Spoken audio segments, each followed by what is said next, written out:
Pada kesempatan ini saya akan menyampaikan materi yang berjudul Perkembangan Tindak Pidana Pornografi dalam Kerangka Hukum Pidana Kontemporer dan Perlindungan Moral Publik. Topik ini penting karena pornografi bukan lagi sekedar persoalan kesusilaan klasik, melainkan telah berkembang menjadi kejahatan berdimensi digital, lintas batas negara dan berdampak serius terhadap moral publik, khususnya generasi muda. Perkembangan hukum pornografi di Indonesia berawal dari kekhawatiran masyarakat terhadap dampak negatif pornografi, terutama bagi anak-anak dan keluarga. Pornografi dianggap merusak nilai moral, etika, dan norma kesusilaan yang hidup dalam masyarakat. Tonggak penting dalam pengaturannya adalah pengesahan Undang-Undang Nomor 44 Tahun 2008 tentang pornografi pada 26 November tahun 2008. Undang-undang ini lahir melalui proses yang panjang dan penuh perdebatan. Di satu sisi, negara ingin melindungi moral publik, tetapi di sisi lain muncul kekhawatiran soal pembatasan kebebasan berekspresi.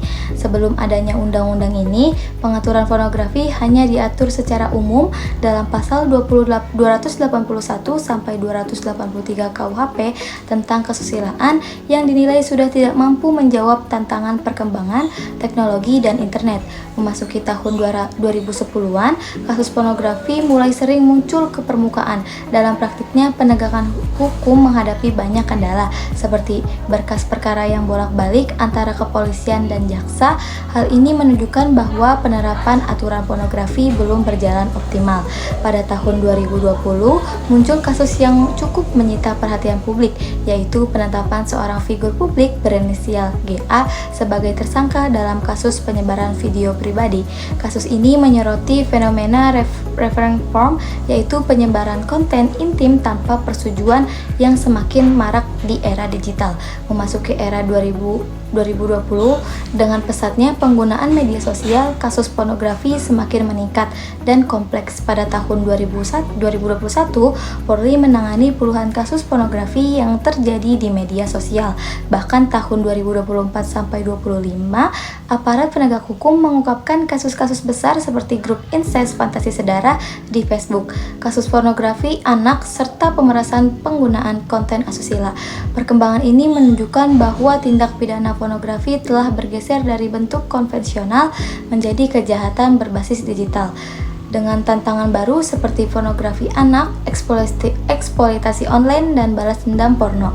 Oleh karena itu, hukum dituntut untuk beradaptasi agar melindungi moral publik di tengah perkembangan teknologi yang sangat cepat. Penjelasan tindak pidana khusus pornografi dalam Undang-Undang Pornografi didefinisikan sebagai konten yang menampilkan ketelanjangan atau aktivitas seksual yang bertujuan membangkitkan nafsu birahi dan melanggar norma kesusilaan. Beberapa bentuk tindak pidana khusus pornografi antara lain yang pertama, produksi atau pembuatan pornografi mencakup membuat produksi atau mengandalkan konten pornografi seperti foto atau video. Tindak pidana ini bertujuan mencegah berkembangnya industri pornografi yang merusak moral masyarakat. Yang kedua, ada penyebaran atau distribusi pornografi, termasuk mengunggah, membagikan, atau menyiarkan konten pornografi melalui media sosial, situs web, atau aplikasi pesan. Dalam praktiknya, perbuatan ini juga sering dijerat dengan Undang-Undang ITE. Yang ketiga, ada kepemilikan dan penggunaan pornografi. Undang-undang melarang seseorang meminjamkan, mengunduh, atau menggunakan pornografi, meskipun sanksinya lebih ringan dibanding pelaku produksi dan distribusi. Tujuannya adalah menekankan konsumsi pornografi di masyarakat. Nah, yang keempat ada pornoaksi dan jasa pornografi, seperti pertunjukan atau layanan yang bersifat pornografi secara langsung. Dan yang kelima, yang paling berat adalah pornografi yang melibatkan anak. Perbuatan ini mendapat ancaman pidana paling tinggi karena melanggar hak-hak dan dapat menimbulkan trauma jangka panjang. Selain itu, Undang-Undang Pornografi juga mengatur pertanggungjawaban pidana korporasi, termasuk platform digital yang memfasilitasi penyebaran pornografi. Dari perkembangan ini, pelajaran utama yang saya ambil adalah Pentingnya keseimbangan antara penegakan hukum dan adaptasi teknologi. Pornografi bukan hanya masalah pribadi, tapi ancaman bagi moral publik, menyebabkan degradasi nilai keluarga dan peningkatan kejahatan seperti eksploitasi anak. Nilai ini masih relevan hari ini karena di era AI dan medsos, penyebaran konten semakin cepat. Lihat saja kasus 2025 yang melibatkan grup rahasia di Facebook. Hukum pidana berkontemporer harus terus berevolusi, mungkin dengan amandemen undang-undang untuk atasi deepfake atau VR pornografi sambil libatkan masyarakat dalam pencegahan. Secara pribadi, saya yakin perlindungan moral bukan pembatasan, tapi fondasi masyarakat yang sehat. Mari kita dukung penegakan hukum untuk masa depan yang lebih baik.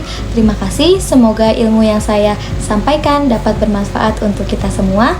Wassalamualaikum warahmatullahi wabarakatuh.